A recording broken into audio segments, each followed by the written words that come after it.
We bring you the latest updates from the Pna Newsroom.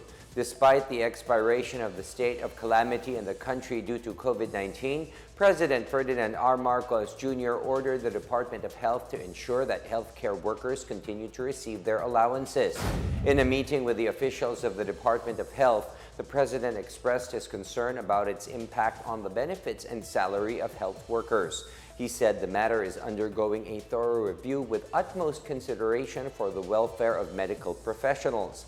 Marcos, meanwhile, welcomed the drop in COVID-19 infections across the country as he assured a sufficient supply of COVID-19 vaccines. Meanwhile, the Department of Health, or DOH, reports that it has detected 613 new cases of COVID-19 Omicron subvariants in the Philippines.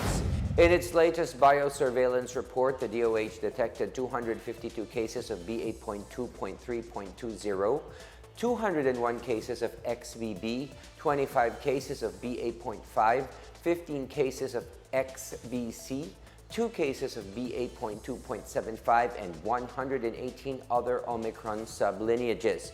The DOH said all additional BA.2.3.20 and XBB cases were local cases from all regions except regions 8, 10, and 11. 9 out of the 25 BA.5 cases were returning overseas Filipino. The 15 XBB cases were from regions 9, 12, and Caraga, while the 2 BA.2.75 cases came from region 7 and Caraga. DOH officer in charge Maria Rosario Vergere meanwhile said despite the presence of more transmissible subvariants, closing borders is no longer an option in the country's COVID-19 response. On Monday, the World Health Organization said the COVID-19 pandemic remains an international emergency after almost 3 years.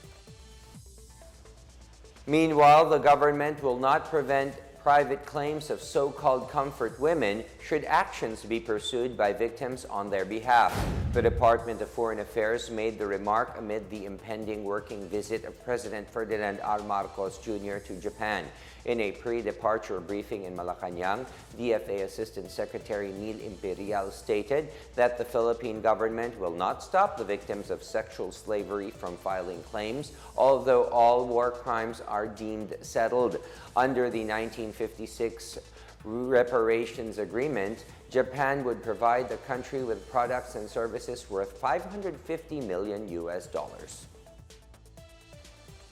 In other news, President Ferdinand R. Marcos Jr. congratulated multi-awarded Filipino scientist Glenn Banaguas for his induction as a Fellow of the London-based Royal Society of Arts.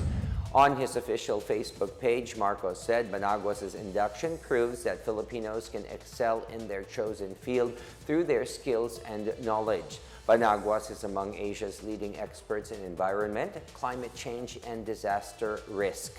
He is the founder of the Environmental and Climate Change Research Institute and the Climate Smart and Disaster Resilient Philippines. He also chairs the ASEAN Science Diplomats and the U.S. ASEAN Fellows for Science and Technology and serves as climate diplomat and European Union Asia expert panel for climate diplomacy and environmental security. The RSA has been at the forefront of significant social impact since 1754 with a mission to enrich society through ideas and action. And that is the latest and the biggest stories from the Pna Newsroom. For more news content, visit our webpage or head on to the Philippine News Agency's Facebook and Twitter accounts. We are also shown on the pages of the Presidential Communications Office and on Radio Pilipinas RP1. I am William Theo. We tell stories that inspire change. Good evening, everyone.